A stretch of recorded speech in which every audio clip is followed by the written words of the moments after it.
A gente convidou para ajudar a gente nessa tradução o jurista Pedro Serrano, professor da Faculdade de Direito da PUC, a quem eu agradeço a presença por aqui. Professor, queria começar te ouvindo sobre esse embate do momento e entender qual que é o caminho, o melhor caminho, de certa forma, de se acalmar essa situação que está na mira do presidente Lula de que se resolva. A gente sabe também que tem um grande sigilo em torno do caso. É um caminho tirar sigilo de parte dessas informações para entender, de alguma forma, as motivações que estão por torno desses embates? Um bom dia para o senhor.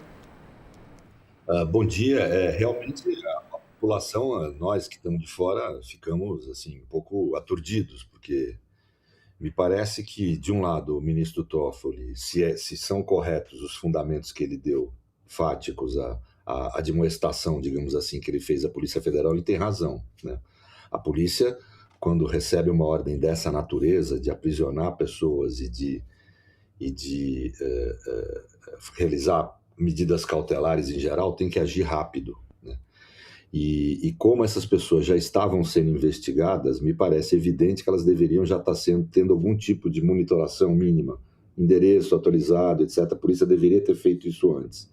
Então, assim, colocando claramente, me parece que a crítica do ministro, nesse aspecto, tem fundamento. Por outro lado, não me pareceu compreensível não se permitir à Polícia Federal que tenha acesso a esses documentos e realize a investigação de forma plena, né? Não há...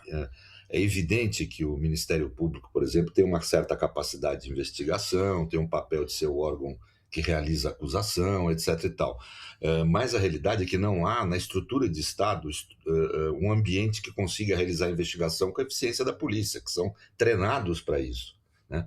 Portanto, me parece uma decisão estranha. Quer dizer, é quase que um impeditivo da polícia realizar o seu papel fundamental, que é o de investigar os fatos, né? Então, eu acho que houve, vamos dizer, equívocos de ambos os lados, há uma tensão, essa tensão precisa se desfazer em favor da investigação e precisa se permitir à polícia que seja a polícia, que ela realize a investigação. Por favor. Doutor, posso... Pode ir, Carla. Vai.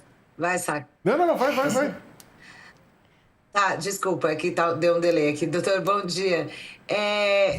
O senhor pontuou aí que dos dois lados parecem ter erros e razões, né?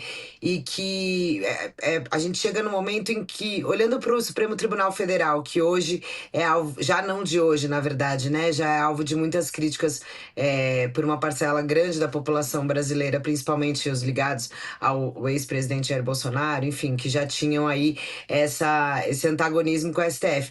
Essas decisões, o atual presidente Edson Fachin fala em código de conduta, mas há também uma resistência na corte em relação a isso.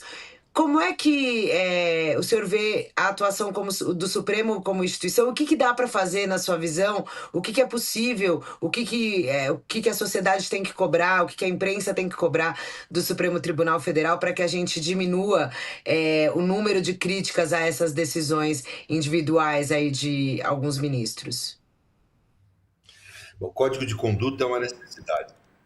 E não é nada novo, não é nada próprio do Brasil. Os Estados Unidos aprovou há poucos anos um código de conduta da Suprema Corte, a Alemanha tem código de conduta. Quer dizer, eu diria que quase todo mundo livre, todo mundo democrático, etc., tal como se costuma falar, tem códigos de conduta para os seus tribunais, né? Acho que deveria haver código de conduta não só para o STF, mas para qualquer tribunal do país, né? O STF é o tribunal com mais visibilidade, né?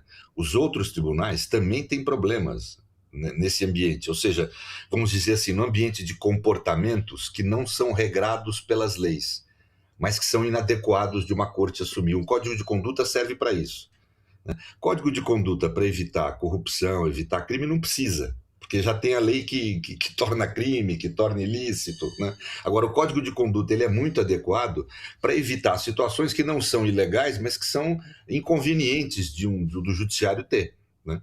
Então, eu acho que para isso é importante haver esse Código de Conduta, não só no STF, todo o tribunal deve ter.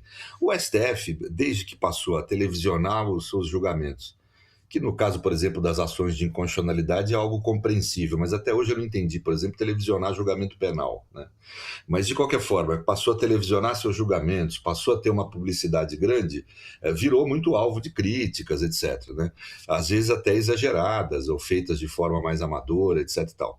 Mas, como regra geral, o judiciário numa democracia constitucional é o último a decidir. A única forma que você tem de evitar erros é você fazer a crítica.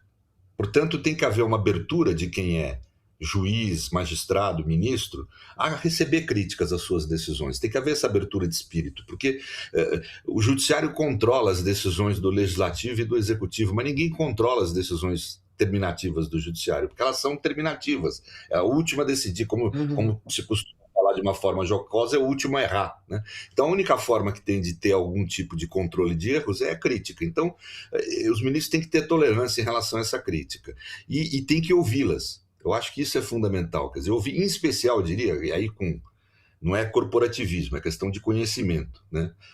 Tem que ouvir, em especial, as críticas da comunidade jurídica, da comunidade especializada. Pedro, professor Serrano, bom dia ainda, desculpa. Fazer um questionamento para o senhor que vai um pouco além da operação, mas ainda tem o Supremo como foco. O ministro Alexandre de Moraes está fazendo uma investigação sigilosa a respeito de supostos vazamentos no COAF e na Receita, a respeito de dados, né, de familiares de ministros do Supremo.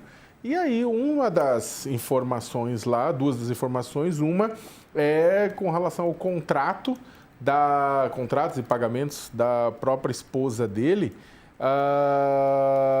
com o Banco Master, daquele caso que ficou famoso, né, aquele caso polêmico daquele contrato com o Banco Master, e também depois a participação de familiares do ministro Toffoli num fundo, né, que tinha relação também, tinha conexão indireta com o Banco Master, né? Como é que o senhor vê, no caso, a figura do próprio ministro Alexandre de Moraes tocando essa avaliação, essa ação, assim? Isso não poderia configurar também conflito de interesse? Eu creio que o mais adequado seria destinar a outro ministro conduzir essa questão, né? Efetivamente, não se pode investigar ministro do Supremo sem uma ordem de outro ministro do Supremo. Então, há um abuso de autoridade se houve alguma investigação no campo que, vamos dizer, que introduza, que seja uma pré-investigação penal. Não pode nem haver isso sem autorização de outro ministro do Supremo. Isso é uma garantia essencial para o judiciário poder ter independência, né? Agora, eu creio que a investigação, se existiu ou não essa pré-investigação de caráter penal, ela cabe a outro ministro. O segundo aspecto é que no campo tributário é possível, sim, por exemplo, esse escritório ser investigado pela Receita, porque no campo tributário a Receita tem a plena possibilidade de investigar, desde que seja estritamente no campo tributário. A Receita não pode ter papel de fazer investigações penais. Professor, aproveitando, inclusive, a gente trazendo tanto o caso do Moraes quanto do Toffoli, é claro, é natural que se fale muito da repercussão na opinião pública como um todo dos dois casos, e a orientação do Código de Conduta justamente para se acalmar essa discussão. Queria ouvir no sentido do senhor o que a gente pode ter de respostas institucionais para conter dentro da conduta dos ministros. Eu estava puxando aqui um pouquinho também, falando especificamente do caso do Toffoli, a questão do foro privilegiado nesse caso. Falava-se no começo, para a justificativa dele, do nome do deputado João Carlos Barcelos, que não entrou, de certa forma, a gente já está na segunda operação do caso e não apareceu ainda. Como que a gente pode discutir o foro privilegiado nesse caso, fazendo sentido ou não? Questões que podem ser usadas até como margem para discursos de ataque à corte aqui. Como que a gente pode falar do caso do foro privilegiado também? Veja, essas questões, esse é um debate jurídico e o debate jurídico ele tem saído do território próprio do direito e ocupado espaços midiáticos aqui no Brasil e no mundo. É um problema que nós temos na democracia constitucional que a gente não sabe direito como resolver, né? Tem um grande pensador do direito, um sociólogo jurídico, Niklas Luhmann, que ele fala que uma sociedade democrática é uma sociedade hipercomplexa que se caracteriza como um grande ambiente de comunicação, o que caracteriza a sociedade democrática contemporânea, né? É um grande sistema de comunicação. E dentro desse sistema comunicativo existem subsistemas que precisam ter comunicação, relação entre si, mas também precisam ter âmbitos de autonomia, uma lógica autônoma. O sistema de justiça, ele funciona pela lógica, ou deve funcionar, pela lógica do lícito e ilícito. Ele não funciona por outra lógica. O sistema de comunicação social, deve funcionar pela lógica da notícia não notícia. Nós não podemos deixar a lógica da notícia ou não notícia invadir o âmbito do lícito e ilícito. Juiz não deve julgar para agradar. Juiz não deve julgar pela maioria. Juiz deve julgar pura e simplesmente aplicando a ordem jurídica. É um juízo de aplicação, né? Agradando ou não, né? Quando nós temos que ter, todo mundo fala corretamente de mecanismos de autocontenção do judiciário, precisa haver mesmo. Mas precisa também haver mecanismos de autocontenção do sistema de comunicação social da mídia. Precisa haver mecanismos de autocontenção e entender que, primeiro, o juiz erra, faz parte, e o erro tem que ser apontado com equilíbrio e de forma precisa. Segundo, não se pode querer julgar o que é o juiz bom, o juiz mau, de acordo com critérios da notícia ou não notícia. Por várias razões, de diversas razões, inclusive porque... Desculpe. Alguém está ligando para o doutor muito solicitado nesse período? Por favor, doutor, pode continuar. Inclusive porque o tempo da notícia não pode ser o tempo da justiça. Vocês produzem uma notícia e cumprem um relevantíssimo papel na democracia, a mídia é uma instituição privada da democracia, de trazer a público informações que muitas vezes os homens de poder querem manter sem publicidade, né? Então vocês têm esse relevante papel, mas a mídia não produz juízos de justiça e nem deve produzir porque não tem o tempo necessário. Você precisa, hoje em dia não é nem que você produz a notícia para o jornal que circula amanhã. Você produz a notícia just in time aqui na mídia social, etc e tal, né? E esse não é o tempo da justiça e nem deve ser o tempo que a justiça deve funcionar, por exemplo. Porque a justiça tem que levar em consideração defesa, direitos humanos, devido processo legal. Tem uma forma de decidir própria. E tem conteúdos de decisão que nem sempre são simples. Para o leigo pode parecer simples, mas o leigo não consegue ter acesso ao processo, não tem noção da sofisticação do debate que está por trás daquele tema. Ou seja...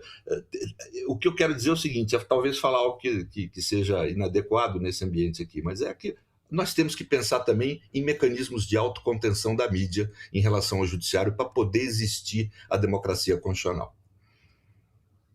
Né, professor, até para a gente fechar aqui a parte da conversa, eu estava muito curiosa para entender um pouco e aproveitar a sua experiência. Quando a gente vê essa movimentação do pedido do Toffoli para o material apreendido ontem não ir diretamente para a Polícia Federal, não ficar com a Polícia Federal e para a PGR, a gente tem algum precedente nesse sentido? E aproveito para perguntar como que é o processo em casos como esse. Pode comprometer de alguma forma o material que vai ser colocado ali no âmbito do processo jurídico, até institucional, dessas apurações, como que ele geralmente acontece e pode mudar alguma coisa agora? Quais são os riscos que existem?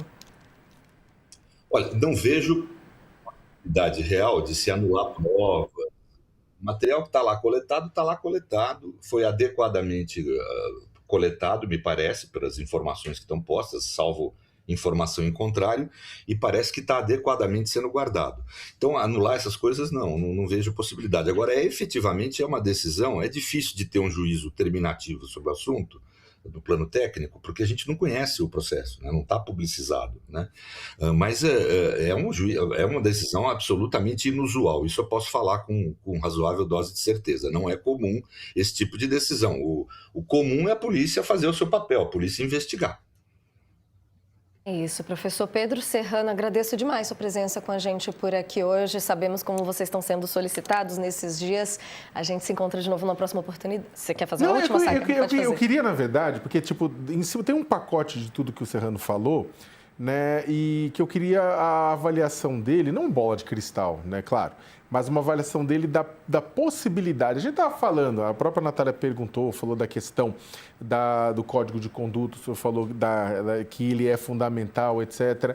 Agora, a impressão da gente que está vendo, acompanhando, né, o que está acontecendo, é que o ministro Edson Fachin tá tentando pautar, está tentando colocar isso na mesa, mas não está tendo muito suporte. E quando eu digo suporte, não só de alguns colegas da Suprema Corte, mas das cortes superiores e do Poder Judiciário, porque isso valeria para cortes superiores, mas também valeria para o restante do Judiciário, né? Fazer valer um código de conduta com relação a conflito de interesse. O senhor acha que não que é importante, mas o senhor acha que é capaz dessa ideia do presidente Fachin prosperar e algo assim ser aprovado? Ou a gente vai ainda demorar um bom tempo para que isso seja colocado no papel e vire regramento? Vamos dizer assim, não vejo razão substancial, assim, motivo racional ou moral que justifique não aprovar. O único argumento que eu vi, mas aí o Supremo vai ter que aprovar sobre uma pressão da opinião e não é adequada, é melhor esperar outro momento, né? Não é uma razão que me convença. Essas coisas são produzidas. O Código dos Estados Unidos, por exemplo, da Suprema Corte Americana, foi produzido no momento em que um juiz da Suprema Corte era severamente questionado quanto a certas condutas pessoais dele, né? Então, é natural que esses regramentos surjam em momentos de mais tensão, de mais crise, né? Então, não é um argumento que me pareça legítimo. Não há, para mim, nenhum motivo para não aprovar, sinceramente, um código de conduta. Acho melhor as cortes do país aprovarem códigos de conduta agora e seguir esses códigos de conduta do que ter problemas no futuro. Num momento, veja, Leonardo, é um momento em que a extrema-direita no mundo ataca o judiciário, né? A Turquia teve mais de 2.000 juízes presos, né, ou afastados do cargo, perdão, muitos presos, né? Sei lá, você tem um ataque geral. A extrema-direita tem por estratégia atacar os judiciários dos países, né?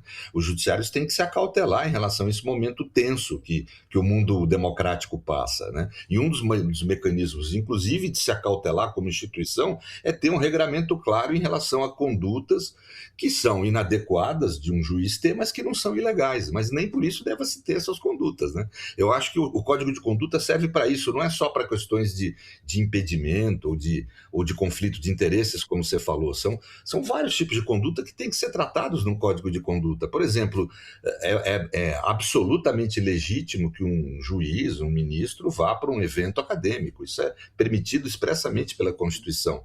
Agora, francamente, eu participo de eventos acadêmicos, você também é professor universitário, Leonardo.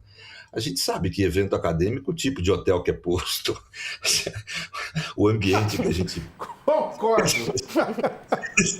Então, estranha um pouco esses eventos acadêmicos que são feitos hoje em dia, né? E financiados por instituições privadas, etc. Tal, que tem interesses no judiciário. É óbvio que esse tipo de coisa precisa ter um regramento, né? Que impeça, vamos dizer, eventos que na realidade têm uma aparência de acadêmico, mas na realidade são ambientes de lobby. Um juiz não pode frequentar um ambiente desse, por exemplo, né? Então, o Código de Conduta serve para esse tipo de coisa também. Importante sua fala, professor. Espero que a gente tenha uma nova oportunidade por aqui, viu? Um bom trabalho. Até a próxima. Obrigado. Obrigado.